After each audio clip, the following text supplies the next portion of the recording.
Good evening and welcome to Tucker Carlson Tonight. So you got the COVID vaccine because they told you to get it or they forced you to get it. Because as Joe Biden himself explained, it was your patriotic duty to get it, to protect yourself and protect others. Good people do that.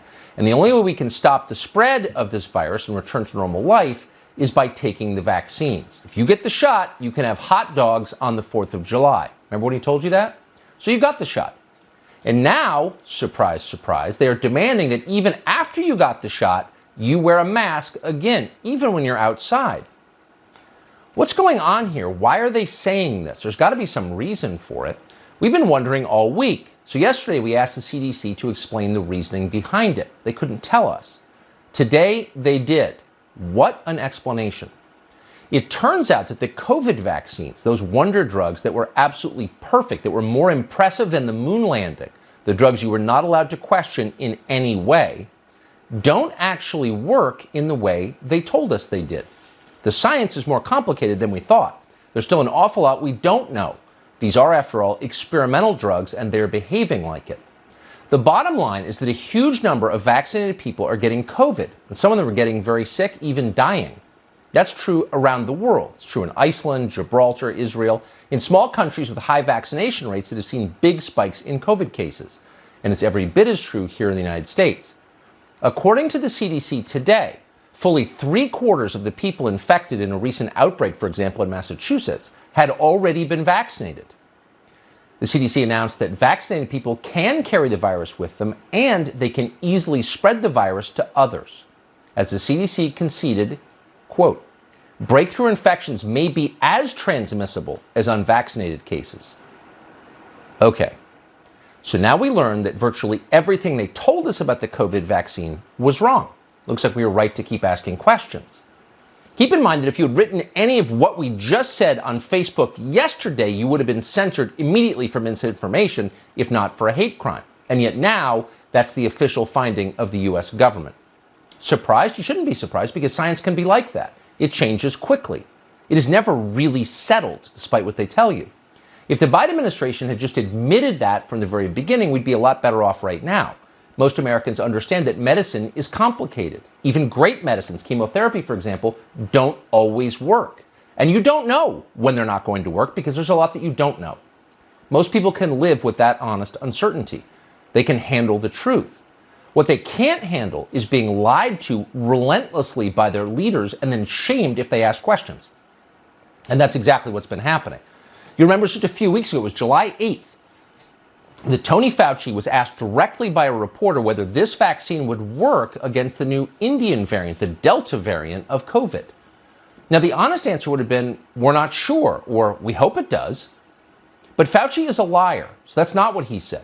Instead, as usual, Fauci pretended to know what he does not know and could not know. The answer, Fauci replied, is yes, it does.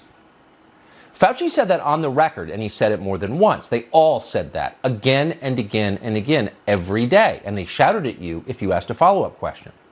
So you'd think with this new CDC announcement today, they'd be apologizing. At the very least, they'd be explaining how they got it so completely wrong. But they're not doing that, not even close, because that would require humility.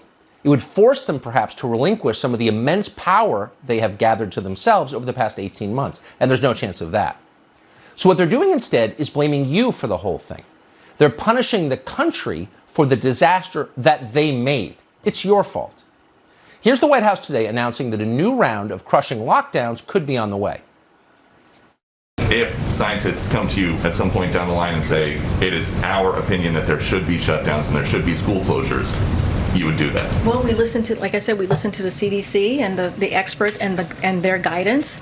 The CDC is a body that is very well respected, and we follow their guidance. Joe Biden, leaving in the helicopter from the White House lawn tonight, said exactly the same. Yep. New lockdowns could be coming. But you just heard the CDC is a body that is well respected, muttered the flack, as if repeating it again and again makes it true. The question is, respected by whom? How many times do you have to get it completely wrong before people stop respecting you or believing you? Is there any limit on that? And while we're at it, why are lockdowns the obvious response to a failing vaccine? Who thought that up, and what's the justification for it? Doesn't seem to be much. Look at the data from the UK. That's a country that has vaccination rates similar to ours here in the US. In Britain, authorities saw a big spike in cases of the so-called Delta variant about a month ago. But the British government did not reinstitute lockdowns. They did not force a new mask mandate. All right, guys, so hopefully YouTube won't come after me for adding to this video, cutting it in half. My name's James, and you're watching California High Desert Preacher. This video is very important because I have a few things that I want to say. So what we are seeing right now taking place all across the world globally was predicted in biblical prophecy in the book of Revelations. So turn with me real quick, if you will, to chapter 18 and go to verse 23, and you can pause this video real fast, and then after you've gotten there, you can follow along. Right here in verse 23, it says, "And in the light of a candle shall shine no more at all in thee, and the voice of the bridegroom and of the bride shall be heard no more at all in thee. For thy merchants were the great men of the earth, and for by their sorcery all nations were deceived." Now, what does that mean exactly? Well, what it means is that you will not find the light shining in thee no more. It's talking about the world. And when it says that no more at all in thee, as far as the bride, that means the population, the people of the world. Now, if you want to know what the root word of sorcery is and what it meant in Bible times, follow with me over here, and I'll leave a link to this website in the description part of my video.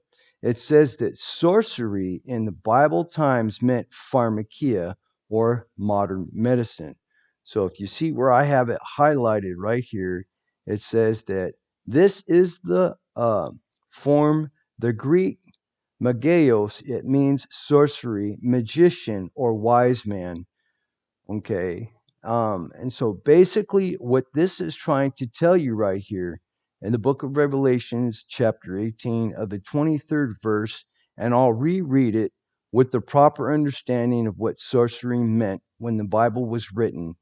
"And in the light of a candle shall shine no more at all in thee, and the voice of the bridegroom and of the bride shall be heard no more at all in thee. For thy merchants," meaning the richest men in the world that own all the corporations, that own all the ships, that are involved in control of all commerce throughout the whole world globally, okay, "were the great men of the earth, and for by their pharmakeia were all nations deceived." All right, guys, do me a favor. If you like this video, go ahead and hit the like button. Don't forget to subscribe. Please leave me a comment down below.